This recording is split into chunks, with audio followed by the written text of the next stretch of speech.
Dobry wieczór. Zaczynajmy dzisiaj o wolności i o gnozie. Rozmawialiśmy ostatnim razem o przeznaczeniu, o filozofiach, które twierdzą, że nasze życie jest już napisane przez bogów albo innych sił wyższych. W naszej dyskusji spojrzeliśmy na filozofię gnostyków z pierwszych wiekach naszej ery. Gnostycy uważali, i także święty Paweł, że chociaż przeznaczenie istnieje i że Jezus w swoim zbawiennym czynie pokazał człowiekowi, że los pochodzi od sił archonicznych i że człowiek może uwolnić się od losu. A co uwalnia człowieka jest gnoza, poznanie, kim jest, skąd pochodzi, dokąd dąży. Warto byłoby zastanowić się, czym jest ta wolność. Czy wszyscy mogą stać się wolni, czy tylko niewielu, jakaś mała elita. Nie mówimy tutaj o wolności politycznej, o przestrzegania przepisów drogowych albo kraju, ale mówimy o wolności psychologicznej. Czy człowiek jest wolny w sensie, że może wybierać bez przymusu?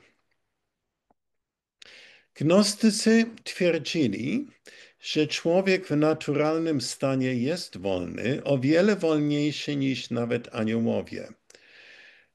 Jedno opowiadanie, co podkreśla to pojęcie, jest to opowiadanie o przebudzeniu Adama, opisane w liście Walentyna. A więc przypomnę wam, aniołowie tworzą Adama, lepią go z gliny, ale on leży na ziemi nieprzytomny. Wtedy jakaś postać transcendentalna, może Sofia albo Logos, złożyła w nim ziarno. Adam obudził się, przemówił, a aniołowie byli przerażeni, słysząc jego głos. I przeczytam właśnie ten fragment tego listu, bo tam jest kilka ciekawych rzeczy o wolności.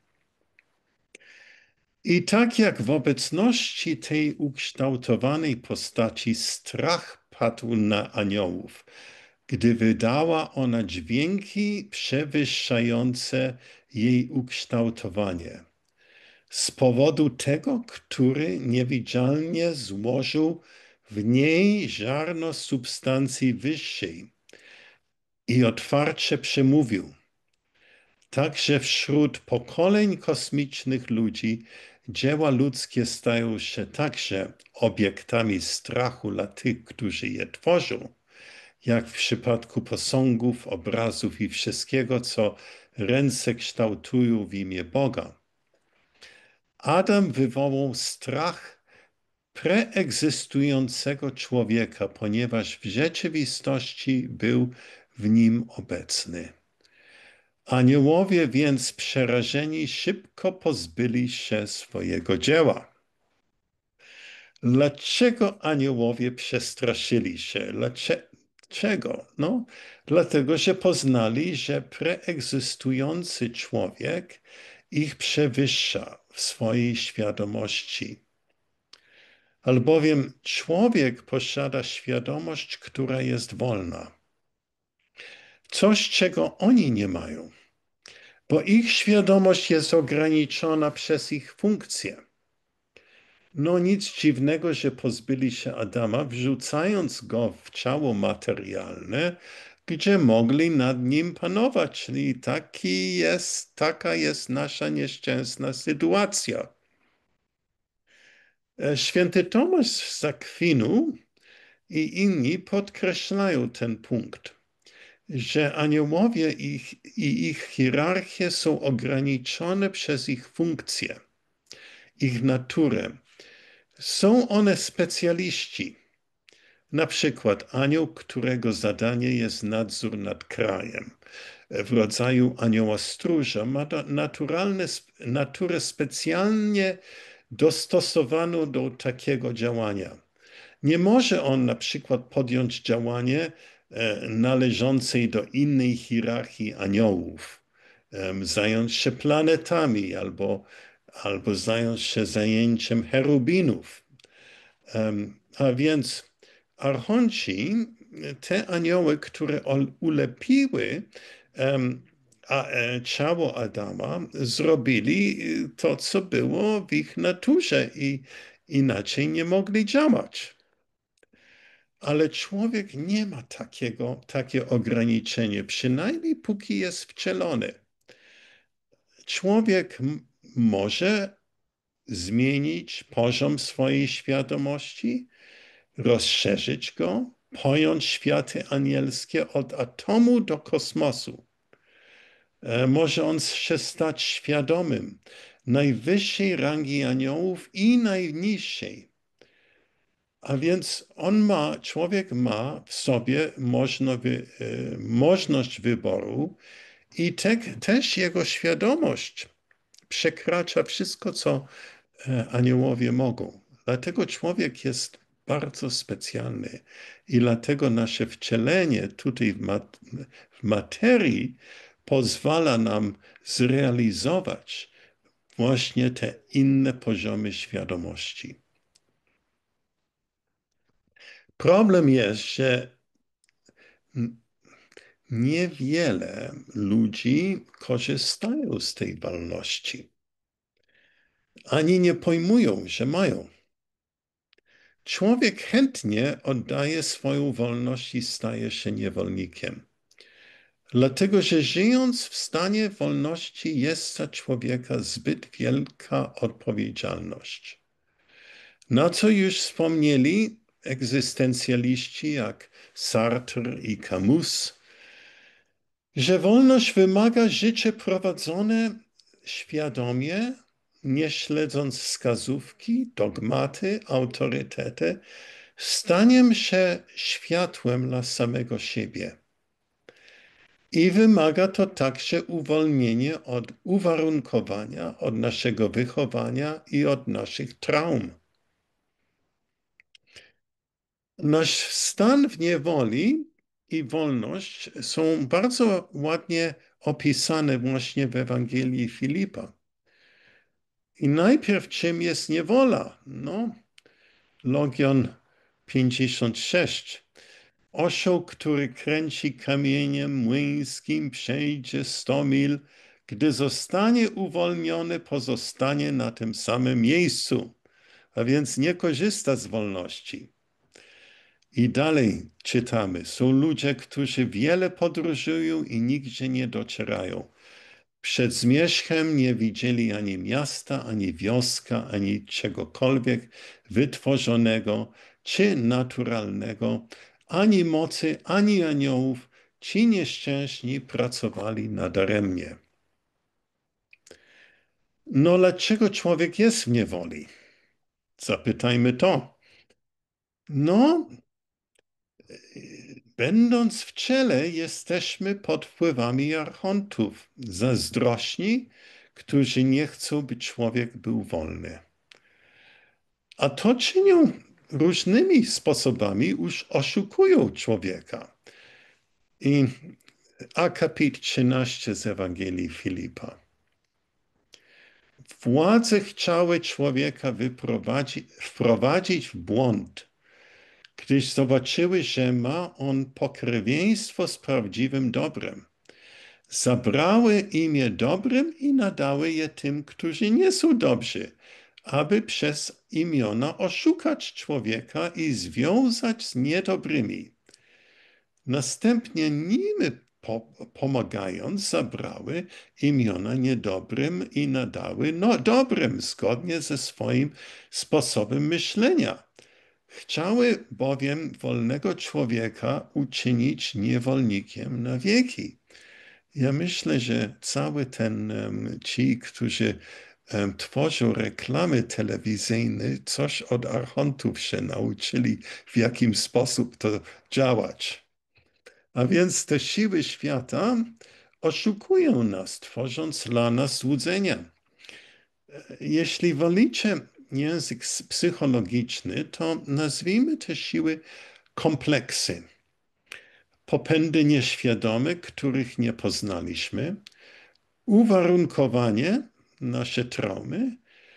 Według hermetyków jest ich 12, o czym słyszeliśmy właśnie w kazaniu Hermesa na górze. A więc nawet nasze pojęcie czasu nas ogranicza, o czym chciałbym kiedyś z wami dyskutować. Te siły elementarne, można ich nazwać, Jung nawet miał nazwę na nich, nazwał ich kabirowie. Karły, mieszkając w nieświadomość, które nas dręczą i przyhamują. I dzięki nimi większość z ludzi nie doświadczają ten wielki dar wolności, który jest im dany od urodzenia. Jung ich odpisał właśnie w Czerwonej Księdze. No, czym jest to wolność? I dlaczego ona jest ważna do zdobycia? Może wszyscy wolelibyśmy o tych sprawach nie myśleć, a raczej żyć spokojnie, wygodnie w swoim matriksie. Pamiętacie, że w tym filmie Matrix jest nawet jakiś łajdak tam, który sprzedaje swoją duszę, bo nie chce tej wolności, chce być z powrotem w Matrixie, żeby wsadzili go z powrotem. Wolność mu się nie podoba. A więc wielu ludzi lubią to, a więc prowadzonych przez księża, polityków, profesorów, swoich kompleksów i nerwic. No, to jest pytanie, które każdy, ja myślę, dla siebie musi sobie zadawać. Gnostycy mieli swój pogląd na to. Uważali, że gnoza tylko budzi się wolności, kiedy człowiek jest świadomy i wolny. Ewangelia Filipa, znowu wracajmy do tego. 79. Komnata oblubieńców nie jest dla zwierząt, ani dla niewolników, ani dla kobiet nieczystych, jest tylko dla ludzi wolnych i dziewic. I 116. Kto ma poznanie prawdy, jest wolnym. Wolny zaś nie grzeszy, bo kto grzeszy, jest niewolnikiem grzechu. Prawda jest matką, poznanie jest ojcem. Tych, których grzech nie dotyczy, świat nazywa wolnymi. Grzech ich nie dotyczy, poznanie prawdy czyni ich wolnymi i wynosi ponad innych. Miłość buduje. Kto staje się wolnym dzięki poznaniu, jest niewolnikiem z powodu niemiłości. Dla tych, którzy nie mogą jeszcze przyjąć wolności poznania. Dzięki poznaniu odzyskują wolność. A więc wolność tutaj bardzo ciekawie jest związana z wolnym wyborem, by miłować Boga bezwarunkowo, tak jak On nas miłuje. Bez przymusu, motywacji, pożądania ani nadziei. I to jest wielka rzecz. O gnorze i wolności dalej czytamy w Ewangelii Filipa. Ignorancja jest matką wszelkiego zła. Niewiedza kończy się śmiercią, dlatego że ci, którzy są ignorantami, nie zaistnieli, nie istnieją, nie będą istnieć. Ci, którzy należą do prawdy, zostaną udoskonaleni, gdy cała prawda się objawi. Bo prawda jest podobna do niewiedzy, póki jest ukryta, spoczywa w samej sobie. Gdy się objawi i zostanie rozpoznana, będzie chwalona jako potężniejsza od niewiedzy i błędu. Ona daje wolność. Słowo bowiem rzekło, poznanie jest wolnością. Jeśli poznamy prawdę, znajdziemy w naszych sercach owoce prawdy. A więc tutaj nawet jest mówiono, że wolność było główne przesłanie Jezusa. Jeśli poznacie prawdę, prawda was wyzwoli. Gnostycy w pierwszych wiekach uważali siebie jako wolni. To nie znaczy, że nie płacili podatki i przestrzegali prawa. Słowo świętego Pawła, że litera zabija, a duch przywoła do życia, oznaczało oczywiście uwolnienie od przepisów hebrajskich. Ale także jest już inny przewodnik, to jest poznanie. I poznanie działa na kilka poziomów. Najprostsze jest, że człowiek robi to albo tamto nie dlatego, że ktoś powiedział mu, ale inaczej popełnia grzech, ale robi to dlatego, że wewnętrzny wgląd mu mówi, że tak ma być. I to nie jest logiczny powód. Nie chodzi tu o logiki. To pochodzi od serca. Oto jest najważniejsze. W pewnym sensie to wymaga odkładania wiele, co nam nauczono. I dziecinną religię naszą, której nie rozpatrzyliśmy. Jednak chciałbym tutaj powiedzieć od razu, żeby być wolnym, to nie znaczy, że nie chodzić do kościoła Twojego wyboru albo uczestniczyć w spotkaniach. Wspólnota jest konieczna, moim zdaniem, aby praktykować gnozę razem. Potrzebujemy takie poparcie i o ile wspólnota nie ogranicza naszej wolności, oczywiście. I teraz razem z tym nowym spojrzeniem o wolności trzeba odrzucić pojęcia o nagrody i kary, co jest bardzo trudne w naszej kulturze, ale jeśli czegoś robimy, bo zawsze w tym naszym społeczeństwie robimy coś, dlatego że oczekujemy jakąś nagrodę za to. W tym życiu albo przyszłym. Poklepanie na plecy.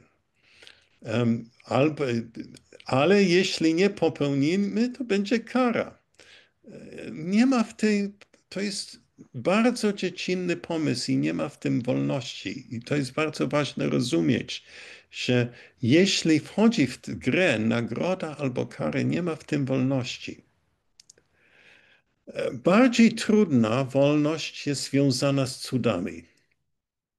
Wiele ludzi wierzył w coś i uwierzyli w jakieś zjawiska czy cudów. A jeśli ich nie ma, to nie wierzą. I to jest najtrudniejsze właśnie złudzenie. I inne złudzenie, które trzeba sobie dać rozumieć, to jest złudzenie związane z czasem.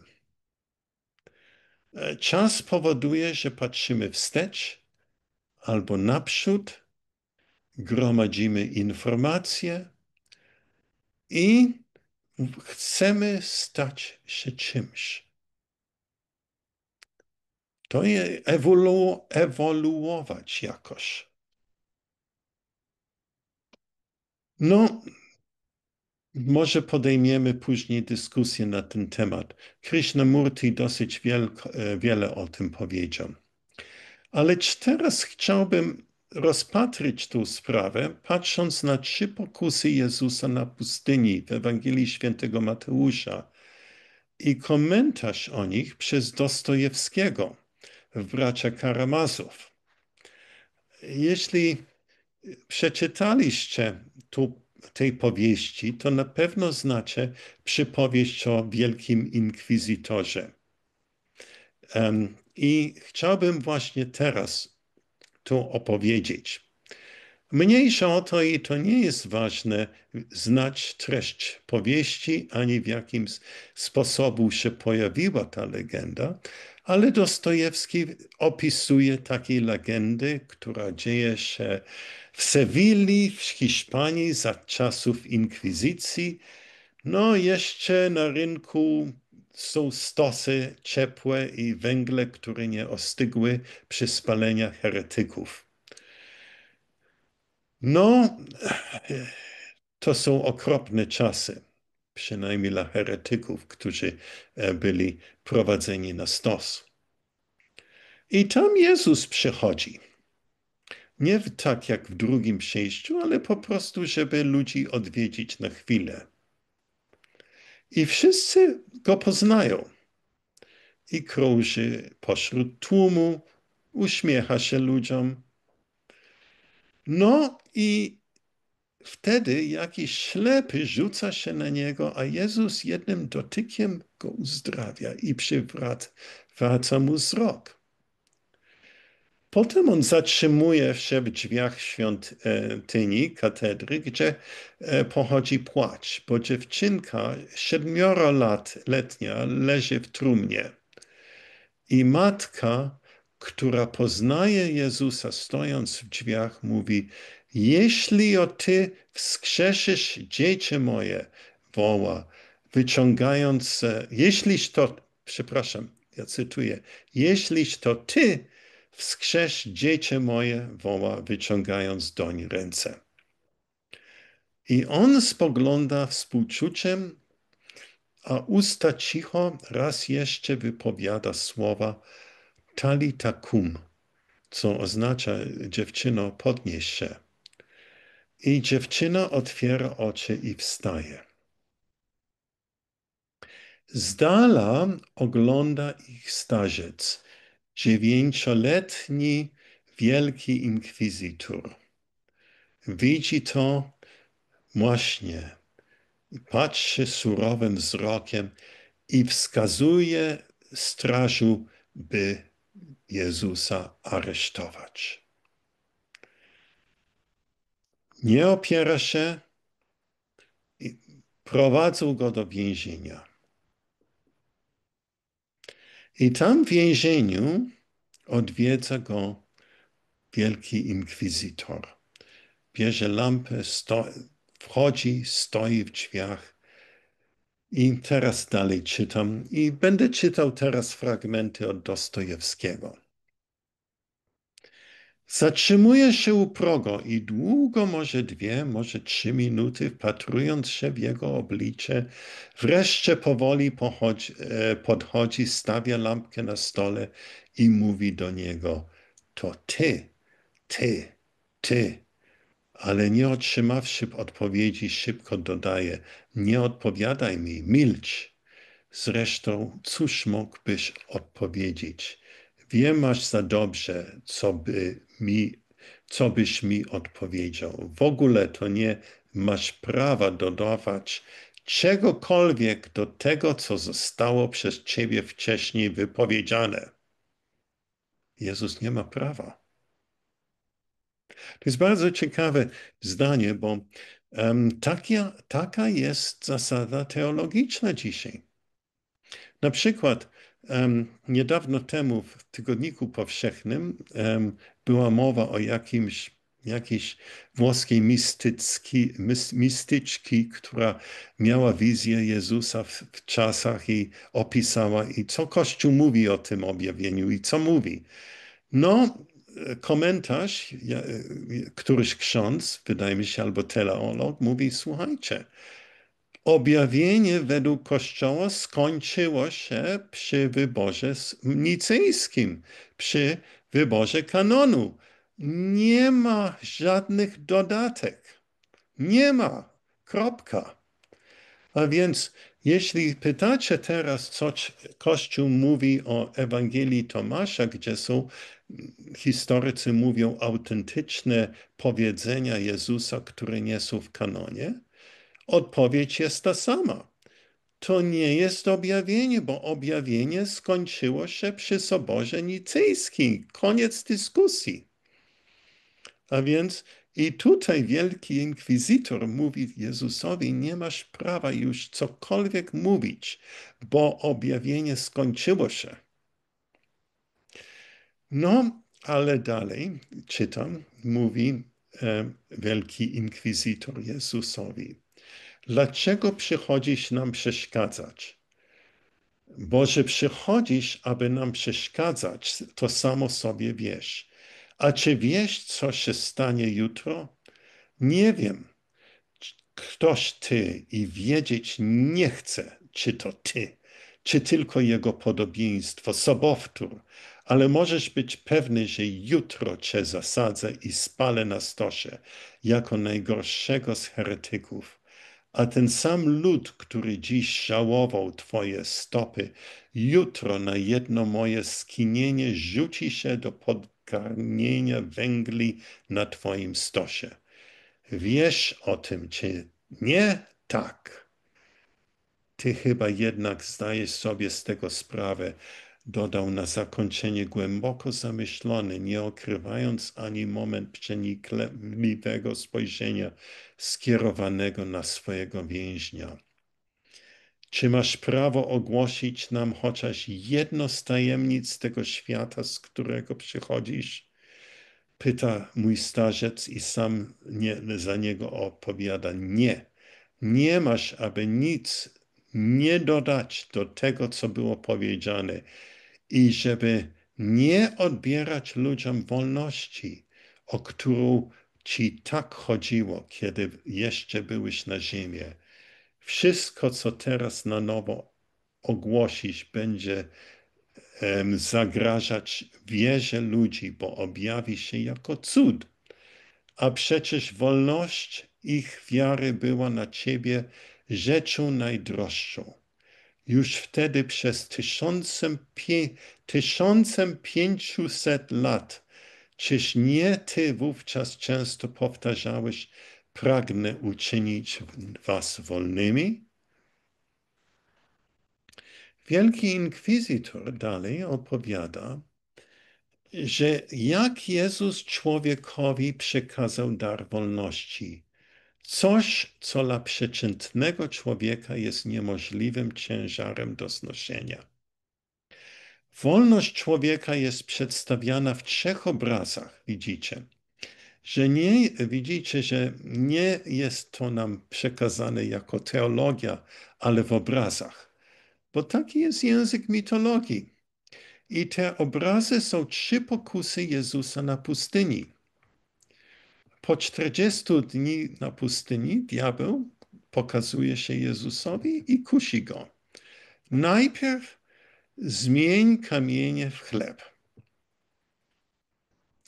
Jeśli chodzimy do kościoła, dlatego że Kościół nam zapewnia wyżywienie, to nasza wiara nie jest wolna. Jest ofiarowana w zamian za wyżywienie. I Jezus to odrzuca, bo chce, by człowiek był wolny. Wiara musi być wolna od motywacji.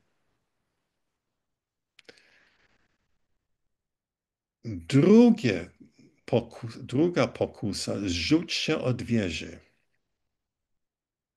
I aniołowie ciebie oczywiście będą chronili.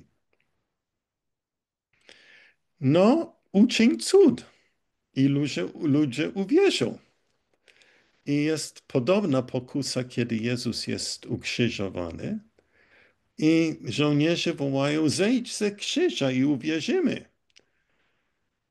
I nie szedł, bo wtedy ludzie uwierzą, bo widzieli cud.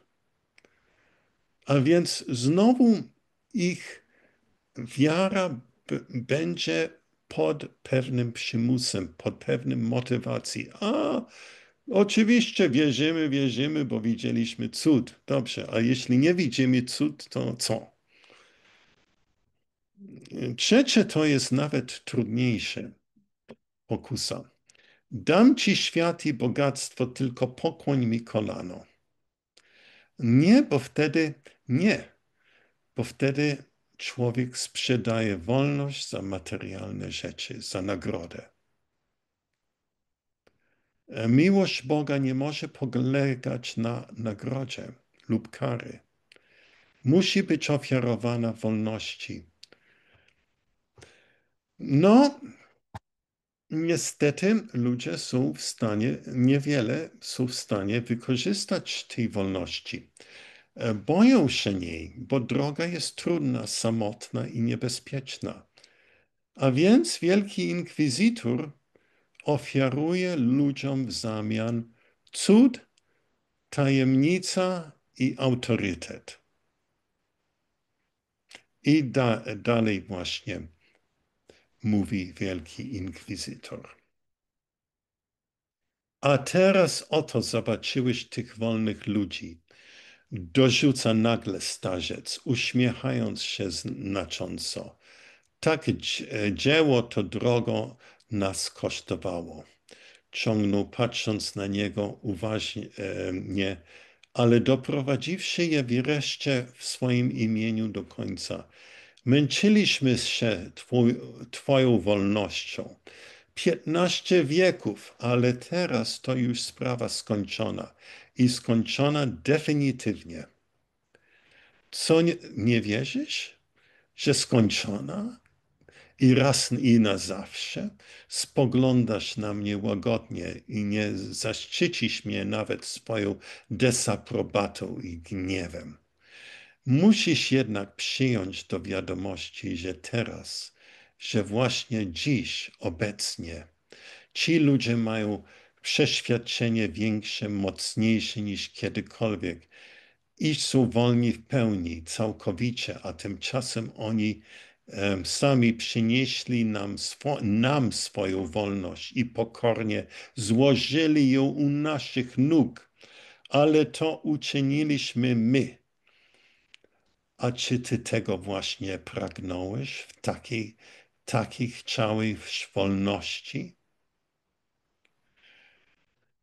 No, nieliczni są ci gnostycy, którzy przyjmują dar wolności, to znaczy kochać Boga w wolności, bez przyczyny ani skutku.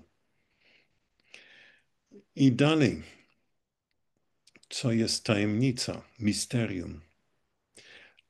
I dalej mówi wielki inkwizytor, a może naprawdę przyszedłeś wówczas tylko do nielicznych, do wybranych? Ale jeśli tak było, to jest w tym tajemnica, a my jej nie potrafimy zgłębić. A skoro to tajemnica, to i my także mieliśmy prawo głosić rzeczy tajemne i nauczać, że ważna jest nie wolna decyzja ich serc i nie miłość, lecz tajemnica, której powinni podporządkować się ślepo, nawet wbrew ich własnemu sumieniu. A więc misterium, to co inkwizytor mówi, że ofiarują ludziom zamiast wolność, to jest, no nie rozumiecie Boga, mówcie, że Jego drogi są tajemne, że to jest tajemnica. Wbrew swojemu własnemu sumieniu nawet możecie tak mówić. Następne, co jest cud? Dalej mówi inkwizytor. Tak też uczyniliśmy, poprawiliśmy swoje dzieło i oparli je na cudzie, tajemnicy oraz autorytecie. I ludzie ucieszyli się, że ktoś znów zaczął ich prowadzić jak stado i że z ich serc zdjęto wreszcie ten straszny dar, który przyniósł im tyle cierpienia. Czyniliśmy słusznie tak nauczając i tak postępując, czy nie? Czyż nie okazywaliśmy dostatecznej miłości do ludzi, uświadamiając im ich słabość, zmniejszając troskliwy, gniotący ich ciężar, pozwalając wreszcie słabiej ich naturze nawet na grzech, byle tylko na naszym przywoleniem. No, smutny wniosek inkwizytora jest, że człowiek nie chce wolności, tej wolności. I dalej mówi, parę zdań jeszcze. Ty szczycisz się swoimi wybranymi, ale masz tylko ich, wybranych, a więc nielicznych. My natomiast uspokoimy wszystkich. I dalej mówi się i prorokuje, że znów przyjdziesz i zwyciężysz, że przybędziesz ze swoimi wybranymi, dumnymi i potężnymi. Na to my odpowiemy, oni zbawili tylko samych siebie, my natomiast uratowaliśmy wszystkich. Kościół nie ofiaruje człowiekowi wolność. Kościół daje człowiekowi pewność. To jest dobre, a tamto złe. To jest grzechem, to nie jest grzech. Oczywiście człowiek wtedy nie miłuje Boga wolności, ale dlatego, że mówione, że powinien go miłować. I to człowiekowi wystarcza. Wolność jest to przerażającą rzecz. Notabene nasi politycy dziś tego wykorzystują, ofiarując pewność, bezpieczeństwo. Słuchajcie tych polityków. Nawet faszyzm stał się modny znowu w Stanach Zjednoczonych, bo ofiaruje ludziom pewność. I wiele ludzi, których właśnie ostatnio, bo byłem w Stanach niedawno temu, i wiele ludzi mówili, no słuchajcie, my popieramy Trumpa i co on robi, niech łapie wszystkich, tylko byle żeby był spokój i pewność. Włosi dawniej w czasie wojny chwalili Mussolini, bo przynajmniej pociągi chodzili na czas. No i kończy tym wszystkim słowo kończące inkwizytora są do Jezusa mówi, to co ci mówię spełni się i królestwo nasze będzie zbudowane. Powtarzam ci raz jeszcze, jutro zobaczysz posłuszne stado, które na moje pierwsze skinienie rzuci się, aby podgarnąć rozżarzone węgle przy stosie, na którym spalą cię za to, że przyszedłeś nam przeszkadzać. Bo jeśli ktoś już naprawdę zasłużył na nasz stos, to właśnie ty, nikt inny. Jutro zostaniesz spalony. Dixie. No, gnostycy dawno temu poznali, że człowiek może tylko być wolny, kiedy poznaje samego siebie.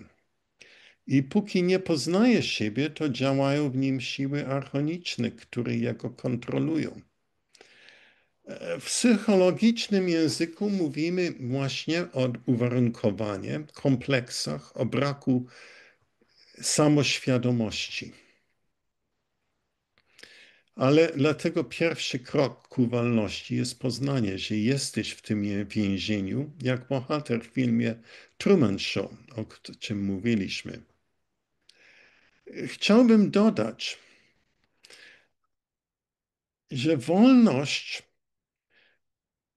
to nie jest prowadzenie życia jak anarchista. Nie jeśli chcesz, żeby działać skutecznie. Wolność także wymaga posłuszeństwa. A posłuszeństwo nie jest to, że ja tobie mówię rób to i rób tamto i ty mówisz tak, tak, tato. Posłuszeństwo oznacza słuchanie. Słuchasz prawa natury. Słuchasz i spostrzegasz, jaka jest rzeczywistość. Jesteś wrażliwy na prawa naturalne. Wsiadasz do samochodu i naciskasz odpowiedni guzik, żeby zacząć samochód. Nie mówisz, ale to mi się nie podoba, ja nacisnę tamten guzik. No i oczywiście samochód nie startuje. Gnoza budzi się właśnie, kiedy jest posłuszeństwo, co znaczy, kiedy człowiek może słuchać. Dlatego ja myślę, że jedno z najciekawszych powiedzeń w Starym Testamencie jest Shema Izrael, słuchaj Izrael. No, tak to widzimy,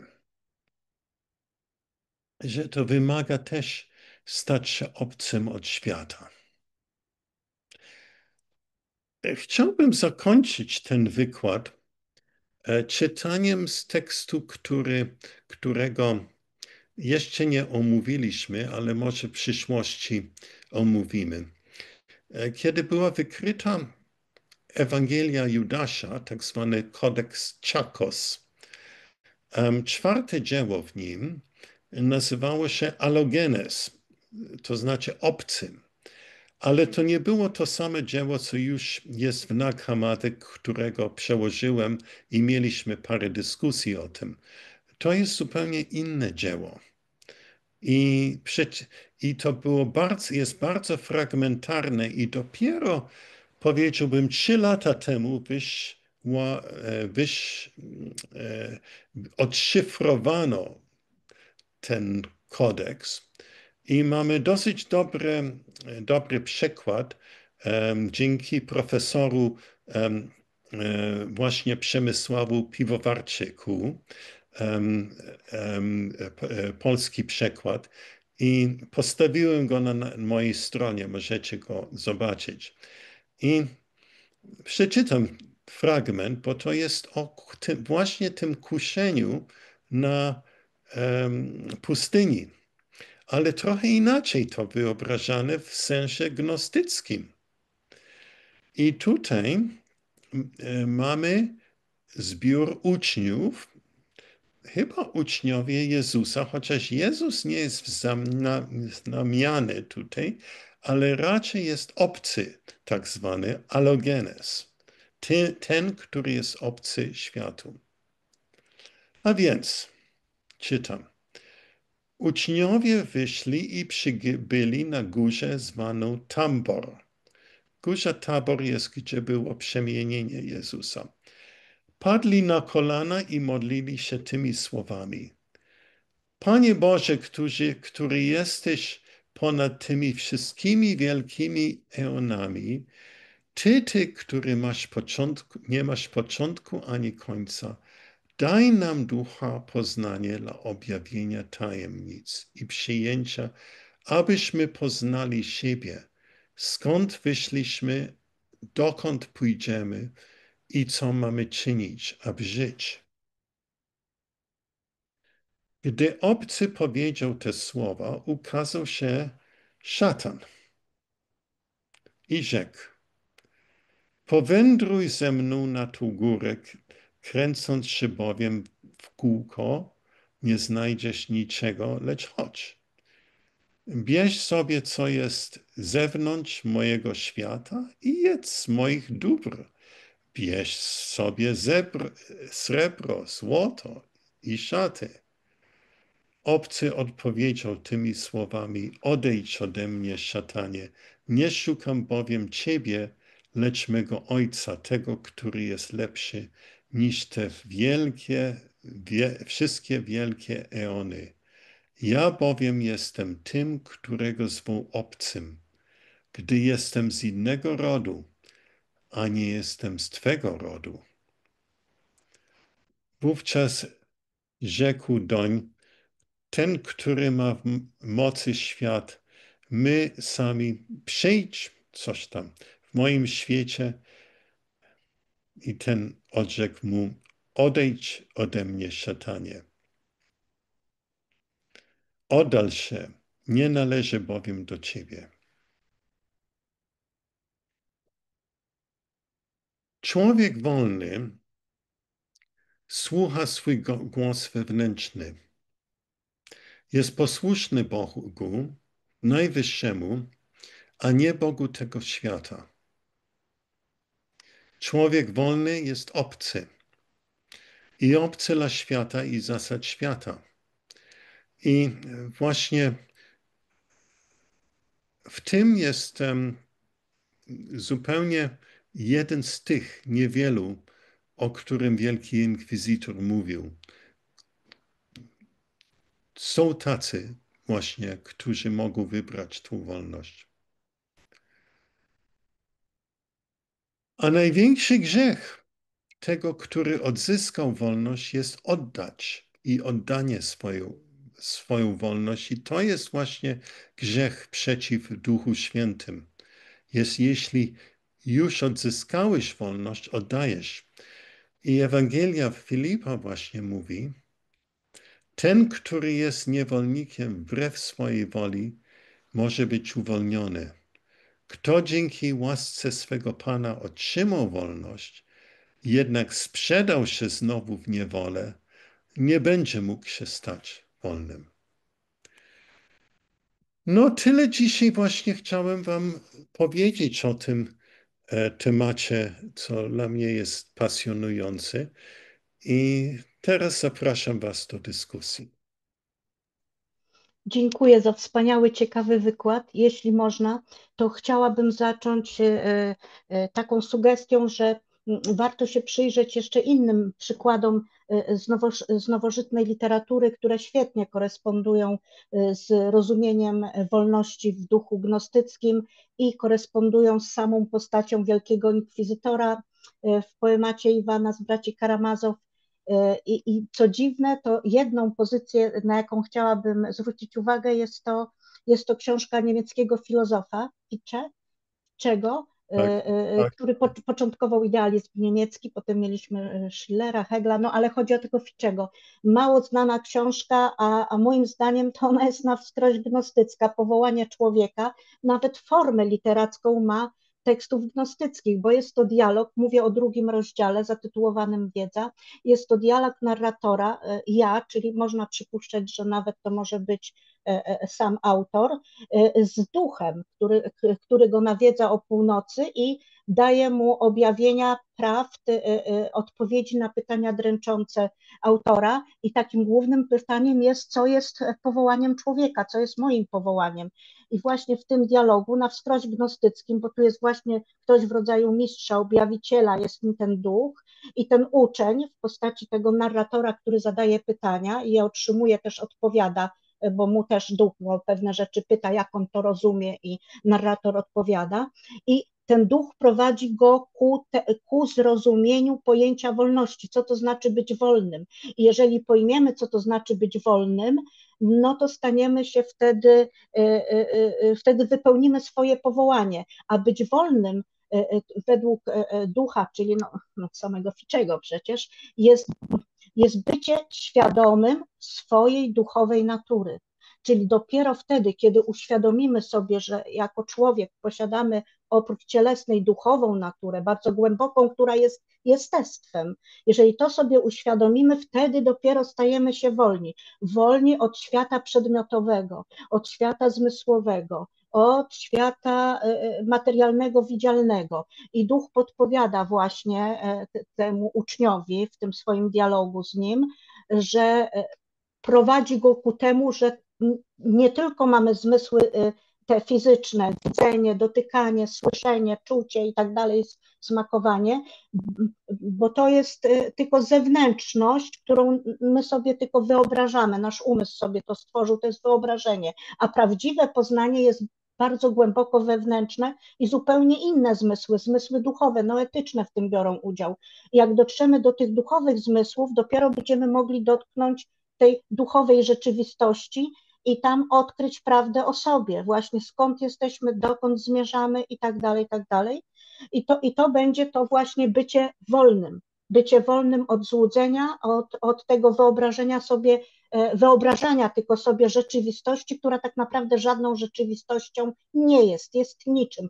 Jest tymi obrazami, które pojawiają się w jaskini, na ścianie, gdzie kajdaniarze, przecież to jest określenie niewolników, gdzie kajdaniarze te obrazy, które widzą na ścianie, biorą za rzeczywistość. Więc następny jakby głos do tej dyskusji, to tu mamy ten mit Platona, a co ciekawsze, że przecież kultura heleńska w ogóle nie rozpatrywała pojęcia wolności w tym sensie, w jakim mówią gnostycy. Oni pierwsi tak głęboko weszli w istotę tego, czym jest bycie wolnym, wolność. Oni pierwsi. No ale Platon już miał to przeczucie i w tym micie między innymi wydaje mi się, że też sugerował, że wolność to jest wyjście z jaskini, zobaczenie światła, prawdy, tak, skontaktowanie się z duchem, z prawdą. No ale wracając do Ficzego, to właśnie to jego jakby dla nas ten przekaz, dla nas nowożytnych, że powołaniem naszym, powołaniem człowieka jest odkrycie swojej duchowej natury. I teraz jeszcze taki inny głos znalazłam, który wydaje mi się, że celowo Umberto Eco nawiązał właśnie do legendy o Wielkim Inkwizytorze. Przypomnijmy sobie Imię Róży, bardzo znana powieść, no film niesamowity, chyba wszystkim nam znany. I tam jest postać tego wielkiego bibliotekarza, czcigodnego Jorge, upiornego bibliotekarza, który niczym ten wielki inkwizytor no, uzurpuje sobie prawo do tego, żeby decydować, co jest dobre dla ludzi, a co nie jest dobre, co ich uszczęśliwi, a co ich nie uszczęśliwi i jakim będzie lepiej. I oczywiście sugeruje, że lepiej żyć, obracać się w przestrzeni dogmatów, jakichś ustalonych ziemskich, prawd ziemskich, a nie sięgać do tego, co jest tajemnicze, do tego, co jest mistyczne, bo możemy zejść na złą drogę i tak dalej, i tak dalej. No tym niepokornym, którzy dążą do poznania prawdy i poznania, no to co wymierza karę w postaci śmierci. Te woluminy, które właśnie te prawdy wspierają, te, które są wpisane na te indeksy ksiąg zakazanych zdaniem czcigodnego Jorga, bibliotekarza, no naznacza trucizną i przy czytaniu tych właśnie ksiąg, gdzie te prawdy są objawiane, czytelnicy po prostu umierają, tak, giną. Ci braciszkowie z opactwa benedyktynów i trup ścieli się gęsto, no bo dużo chętnych było do właśnie poznania i tych, którzy wolni byli duchem, którzy nie byli zniewoleni, tylko byli wolni duchem, a jak jesteś wolny duchem, to nie ma siły, która cię powstrzyma przed poznaniem. Wtedy dla ciebie najważniejszą rzeczą jest poznawanie i płacili wtedy za to najwyższą cenę w naszym ziemskim pojęciu, tak? Musieli wtedy umrzeć, tak jak ci musieli płonąć na stosach wielkiego inkwizytora, bo też właśnie byli tymi niepokornymi, bo byli wolnymi po prostu.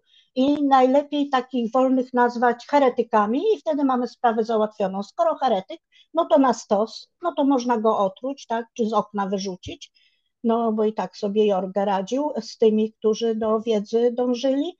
No i właśnie tak tu sytuacja wygląda. A w jaskini Platona kajdaniarze to jest ten przykład, kiedy mówiłeś, że niektórzy ludzie no, wybierają niewolę, bycie w stanie niewoli, no to chylicy po prostu, tak? Ci, którzy żyją właśnie światem materii, w świecie materii, tak zostali uwiedzeni przez ten świat, że wydaje im się, że nic lepszego nie mogą już dostać niż chleb ziemski. Chleb niebieski, niebiański wydaje im się czymś tak, jakąś abstrakcją, że tylko ten zmysłowy chleb ziemski, gdzie go czują, dotykają, smakują, brzuchy napychają, że tylko on może ich zaspokoić. I ci kajdaniarze wtedy spokojnie sobie w tych kajdanach siedzą i właśnie były takie dywagacje, a co by się stało, gdyby ten, który właśnie wyszedł z jaskini i wrócił i próbował ich uwolnić z tych kajdan, to wielu komentatorów mówi, że no, podejrzewają, że po prostu zostałby rozszarpany przez kajdaniarzy, bo ci ludzie wcale nie chcą być wolni. Więc to zagadnienie jest takie właśnie ciekawe z tej strony, że człowiek wcale niekoniecznie dąży do wolności i pragnie tej wolności. Nie każdy człowiek dąży do tego, żeby poznać swoją duchową naturę. Nie dla każdego to jest ważne. Dla niektórych to jest śmieszne, absurdalne, że tylko te miliony, te zera się liczą na wiele tych zer, czy cyfr sześciu na tych swoich kontach się liczy, bo to jest coś namacalnego i dającego szczęście, według chylików, nie? A już pneumatycy zupełnie do tego wagi nie przywiązują, są uwolnieni, zupełnie ten świat przedmiotowy nie ma dla nich znaczenia i są w stanie właśnie rozwijać się, iść w tym kierunku, gdzie ich duch prowadzi. I tu właśnie chciałam jakby tak tylko zasygnalizować, że w nowożytności mamy dużo przykładów tego gnostyckiego rozumienia gnostyckiego, specyficznego rozumienia pojęcia wolności jako właśnie tej duchowości w nas, ducha w nas. No. I że właśnie wiele takich przykładów mamy. Dziękuję bardzo. Ja Ci dziękuję, Iwona, specjalnie za te źródła Nietzsche i też Umberto Eco. I co było bardzo ciekawe właśnie. I inkwizytor właśnie tam była oparty na historycznej postaci. Nie pamiętam, jak się nazywał. Ale jedną rzecz ja musiałbym Ci trochę poprawić, w każdym razie moim zrozumieniu. Ja myślę, że psychicy, chylicy, którzy zajmują się materią, no, niewiele o nich mogę powiedzieć, ale co do psychicy, no, oni ruszają i dążą ku wolności. I wiele z nich dojdą tam, o ile chcą tego. Ale na początek, szukając prawdy, wiele ludzi potrzebują wskazówki jakieś i od razu nie mogą skoczyć 100 metrów w górę. A więc ja bym powiedział, że jeśli chodzi o psychikos, ci, którzy żyją według duszy, wielu z nich już wiedzą, że jest taka wolność, ale muszą mieć jakiś początek. Wszyscy zaczynamy od dziecka gdzieś i nie zaczynamy właśnie już oświeceni jacyś i wolni, ale wolność jest coś, co przychodzi nam i przychodzi nam czasami w wglądzie, kiedy mamy odpowiedni wgląd i kiedy jesteśmy właśnie gotowi na to i mamy dosyć siły na to, co nie wszyscy mają. Ale w każdym razie takie są właśnie psychicy. Pneumatycy to już wielu z nich już wiedzą i poruszają się w wolności, bo jak mi się wydaje, że Ewangelia Filipa ma rację, że dla gnozy wolność jest podstawą. Człowiek, który nie jest wolny, nie może poznać, bo opiera się na czymś innym. A gnoza nie opiera się na niczym. To jest po prostu prosty wgląd i poznanie prawdy. I to nie opiera się na uczeniu, na tym, tamtym. Nagle patrzysz i widzisz i poznajesz. W taki sposób to działa. Ale dziękuję Ci, Tak. Iwona. Zgadza się, ale najpierw chyba inicjacje muszą przejść, nawet nasi nauczyciele, mistrzowie. No Czyli tak, dążymy, żeby inicjację przejść, tak, trzeba się do tak, niej tak. przygotować. To jest No ta tak, nasza praca. A tak. potem no, jeden przejdzie inicjację, drugi nie, chociaż jeden i drugi się przygotowuje. Jeden przejdzie, drugi nie. Ten, który przejdzie, potem ma wglądy, ma objawienia, ma wizję. Ten, który nie przejdzie, nie będzie miał wizji, objawień i wglądów. Także już trzeba być inicjowanym. To były te sakramenty, ale to też biorę udział w sakramencie. Nie każdy jednak tę inicjację przechodził. No tak, tak, tak. Zależy Ja, jak do niej się przygotowywał, dlatego Hermes sprawdzał swoich uczniów, których nazywał synami. Sprawdzał, jak oni się przygotowali do tej inicjacji, do tego, żeby im przekazać prawdę objawione i przygotować ich, żeby sami doznawali objawień. Pytał, o różne rzeczy ich przepytywał, to nie było tak hop siup. No, dokładnie.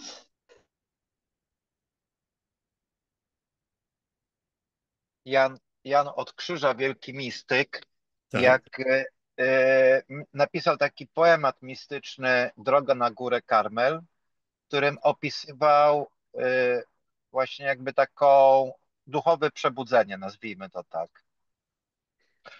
I w którymś momencie on zauważa, że kiedy mówimy o tych psychikach, czyli ludzi, o ludziach, którzy się zajmują psychologią, nazwijmy to tak w szerokim zakresie, czy też duchowością, dzisiaj byśmy nazwali to w ten sposób, to mówi, że w pewną trudnością dla tych ludzi jest dojść na sam szczyt, bo muszą się pożegnać z kwiatami, które są po drodze.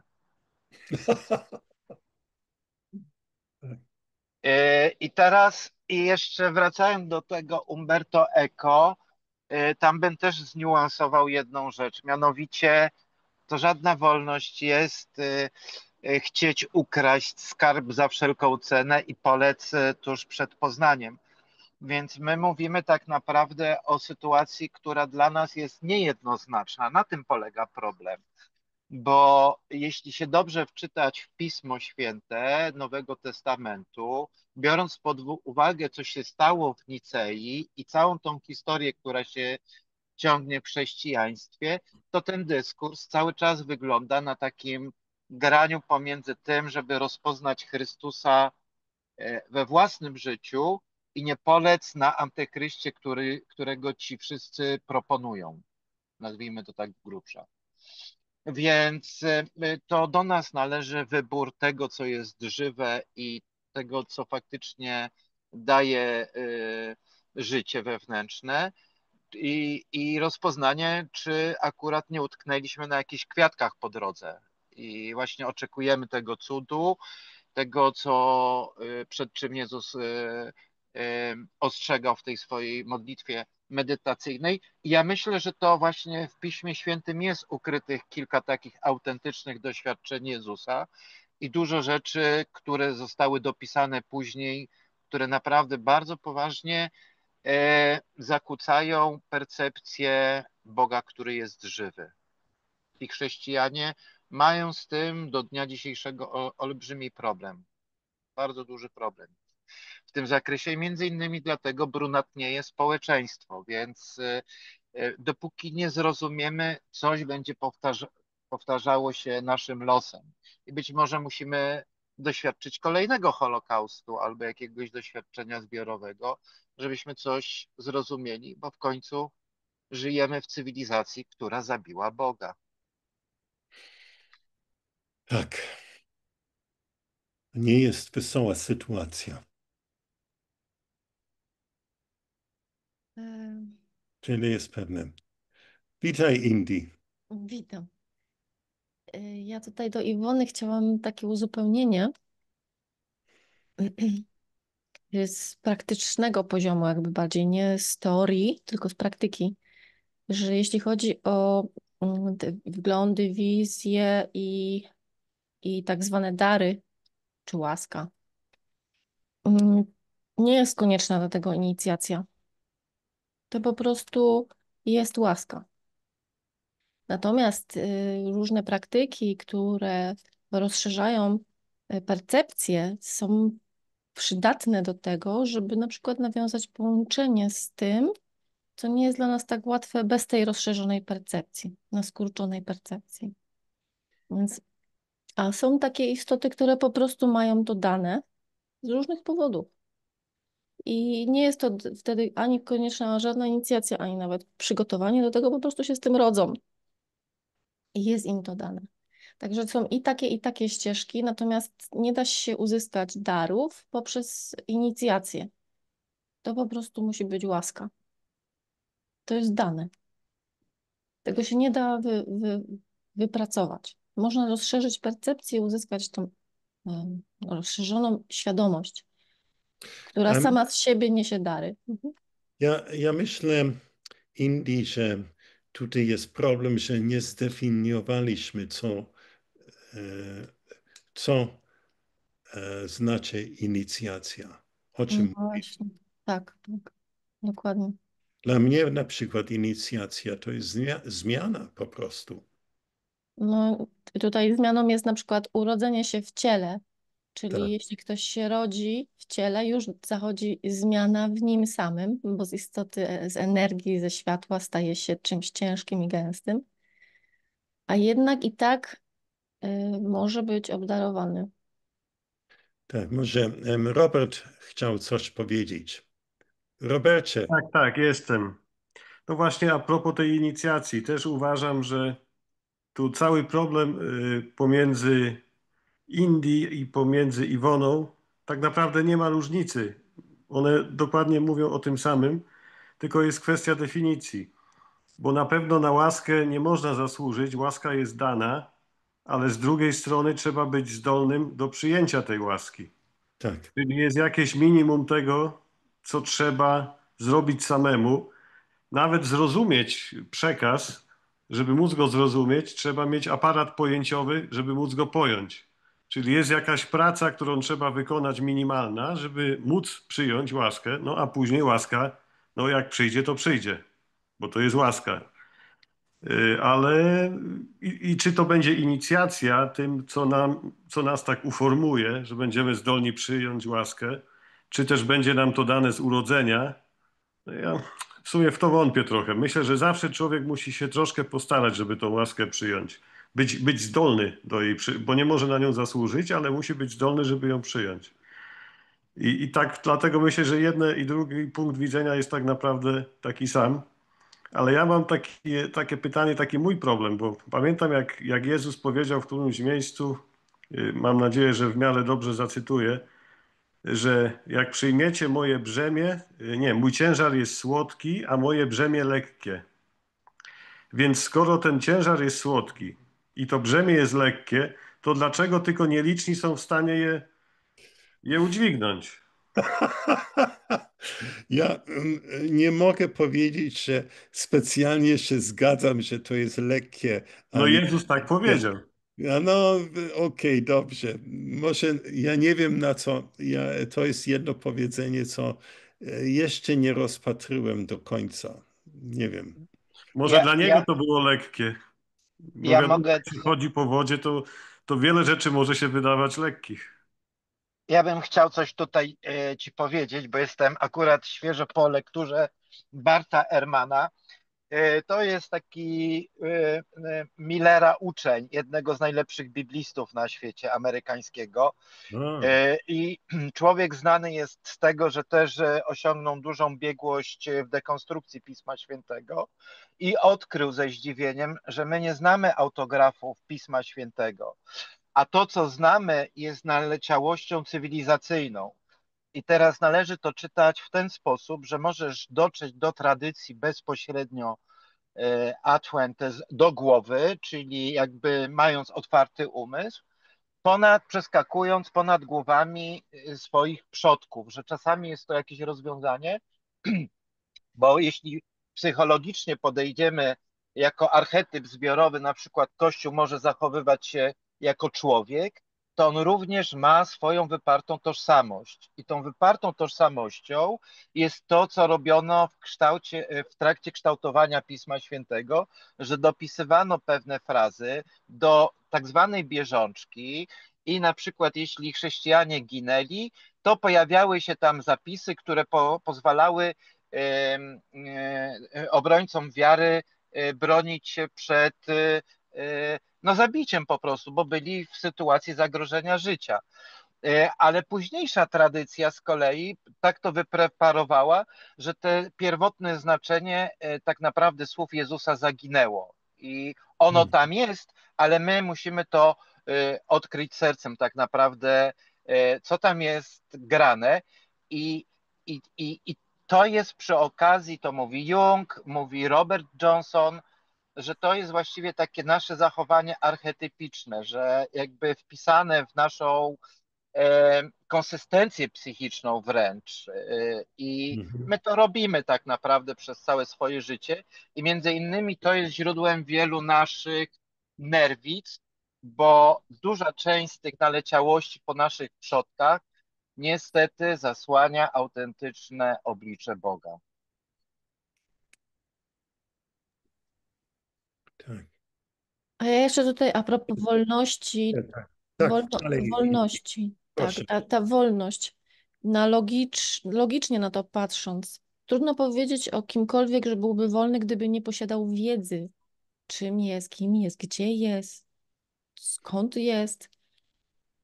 bo po prostu nawet nie wie, jakim być, kiedy nie posiada wiedzy na ten temat, czym jest. Więc według mojego poczucia bardzo poważnym warunkiem wolności jest posiadanie wiedzy, No, Um, nie tu ja, chyba wiary, jest, tylko wiedzy. ja bym powiedział znowu, że em,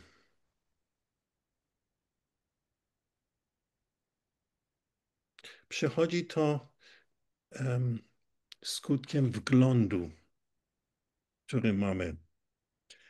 Um, No właśnie nie u każdego. U każdego. ja Nie, myślę, że nie u w taki każdego. sposób się to dzieje i można to, nasza świadomość normalna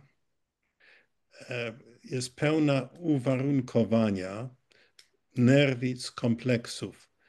A jak się goimy na przykład od jakichś nerwic albo kompleksów? Są różne podejścia do tego, ale i oczywiście się mówi o psychoanalityce i tak dalej, i tak dalej, i tak dalej, ale ja bym powiedział, że jeden z zasadniczych rzeczy, i będziemy o tym omawiali trochę w czasie naszej konferencji, bo będziemy się zajmować tym, ale właśnie wgląd będzie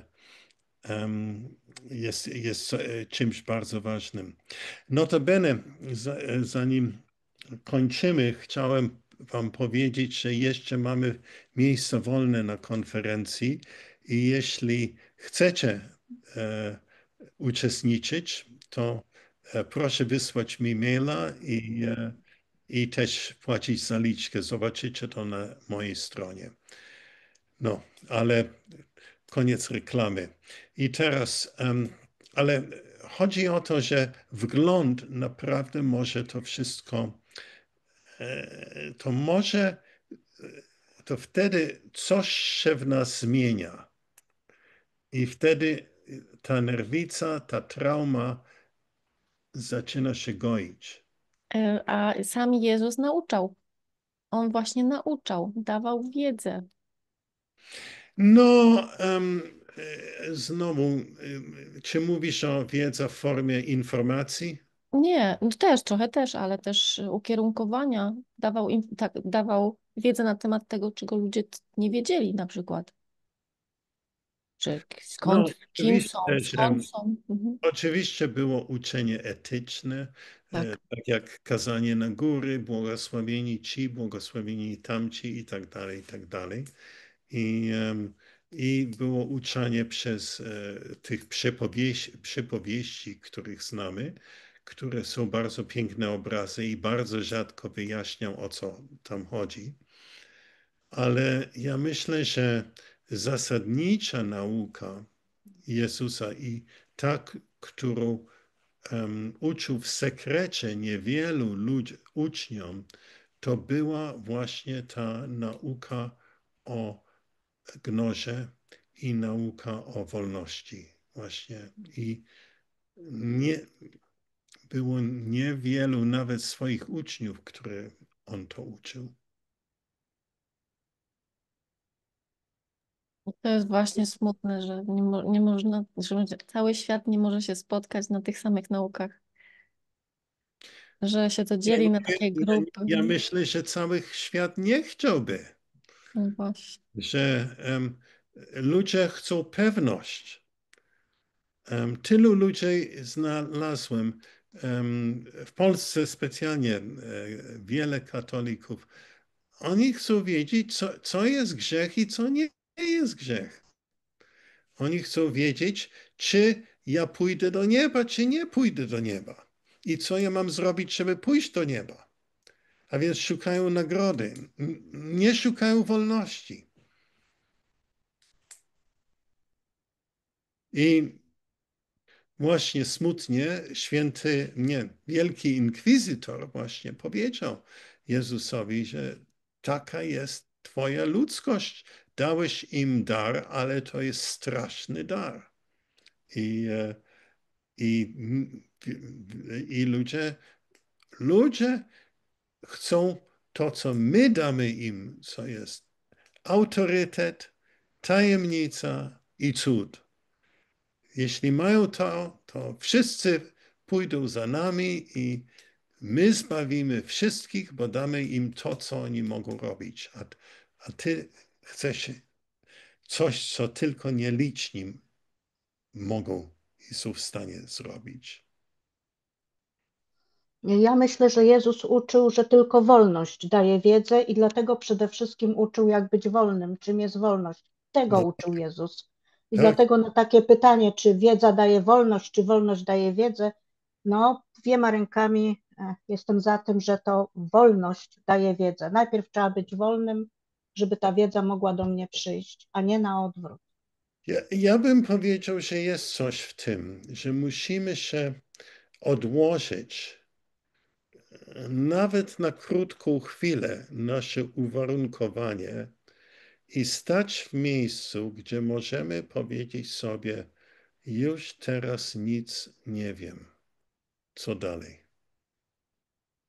Zdecydowałem, że to, co się uczyłem, jest może jest błędne, teraz już nic nie wiem, co dalej. I jeśli staniesz w takim miejscu, gdzie naprawdę możesz powiedzieć, że nic nie wiesz, no to wtedy przyjdzie wgląd w tym, co jest prawda. A jeszcze mam takie pytanie. Tak. Czy gnoza gdzieś w pismach jest podane, opisane, czy ludzkość posiadała wolną wolę od początku swojego stworzenia, czy dopiero to zostało jej dane później, kiedy zbawienie, powiedzmy, nadeszło?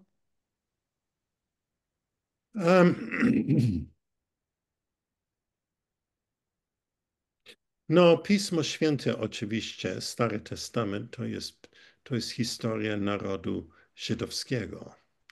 I to jest jest wielki nacisk na nakazania, rób to, rób to, rób tamto.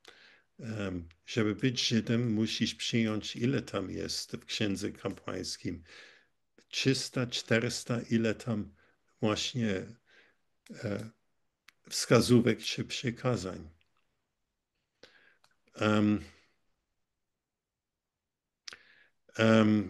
Kiedy chrześcijaństwo przyszło, to jedną rzecz. Pierwsza rzecz to było odkładanie właśnie tych przepisów. To nie znaczy odkładanie wszystko, co było żydowskie, ale w każdym razie przepisy.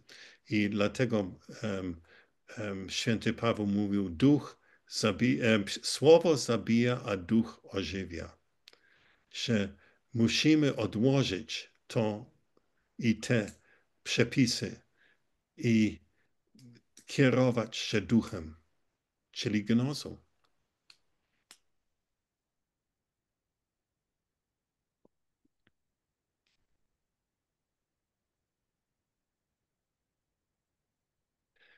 Ja myślę, że jeszcze wracając, poruszyłeś ten wątek żydowski, bo teraz jest taka dyskusja trochę o tak zwanym grzechu pierworodnym. Nawet w Kościele się to wszystko otworzyło, bo w świetle obecnych nauk biologicznych, wiedzy o człowieku takiej ogólnej, humanistycznej, ta teza jest po ludzku nie do obronienia.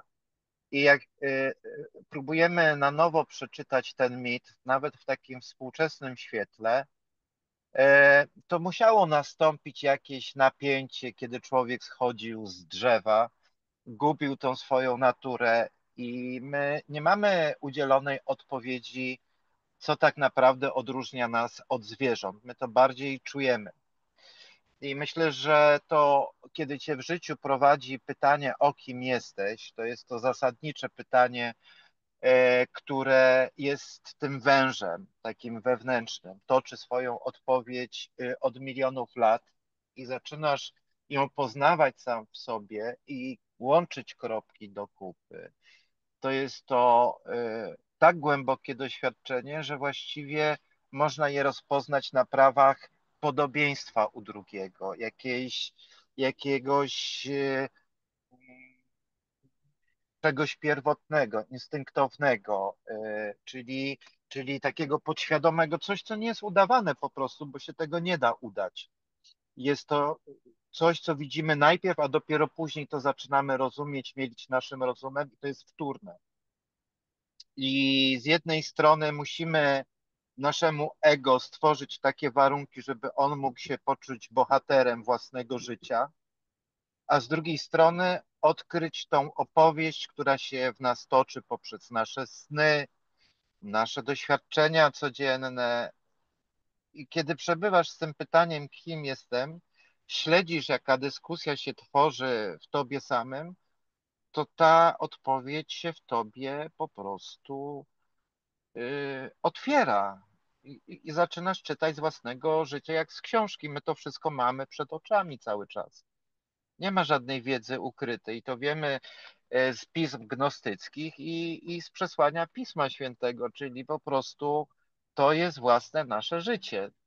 To nie chodzi o to, że w tym archetypie zbiorowym każdy udziela własnej odpowiedzi. To dopiero tworzy Kościół, wspólnotę, jakiś większy, szerszy krąg, a jesteśmy powiązani takimi wewnętrznymi niciami, które musimy rozpoznać i poopisywać w sobie, poukładać w każdym aspekcie naszej świadomości. To jest odpowiedź totalna, pierwotna, życie. Ja mam jeszcze pytanie, czy człowiek istniał przed nadejściem archontów i ich kontroli?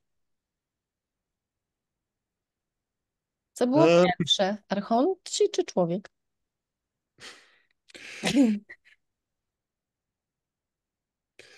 Według gnostyków, oczywiście archonci byli stworzeni pierwsi w różne sposoby. To jest opisane, a człowiek później. Czyli człowiek powstał jakby w tym świecie stworzonym przez Demiurga, tak? Em, Właśnie. tak, tak. Ja bym tu chciał w polemikę małą wejść, jeśli mogę. Proszę. Bo zależy, co rozumiemy przez pojęcie człowiek. Jeżeli mówimy o tym pierwotnym człowieku, powiedzmy Adam Kadmon, czy jakkolwiek go się tam nazywa, o tym takim archetypowym człowieku, takim jakim miał być, no to myślę, że on był pierwszy. Antropos. Antropos. Tak, Antropos to była postać, to była postać anielska. To jest człowiek niebiański, tak. tak, Tak, tak. I na jego obraz no my dokładnie. byliśmy stworzeni według mitologii gnostyckiej. No tak, znaczy ja użyłem tego terminu z Kabały Adam Kadmon, bo zapomniałem jak akurat, bo on ma ze 4 różne nazwy, które tak naprawdę znaczą to samo. No ten taki archetypowy, yy, znaczy kształt człowieka idealnego, jakim on powinien być, Mhm, niezniekształcony, mhm. a jego wpadnięcie w materię spowodowało jego zniekształcenie, jego tak naprawdę on jest zdeformowanym odbiciem. Tak. No i to zdeformowane odbicie, tak jak ja to rozumiem, ono mogło być później, po archontach, które je wiążą. Mhm. Natomiast ten pierwotny człowiek, ten antropos w nomenklaturze gnostyckiej, no to chyba był pierwszy. Tak, Czyli tak, antropos jest jakby tym niebiańskim bliźniakiem człowieka. tak.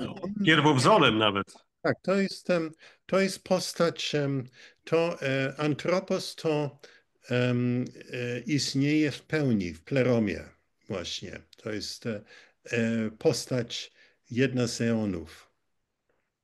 To jest tak jakby ideał platoński, coś w tym rodzaju, którego zniekształconym jakby egzemplarzem jesteśmy my tutaj w materii. Tak. A czy antropos jest po Sofii, eonem, czy przed Sofią? Przed Sofią czy przed? Nie, Mm. raczej nie wiem.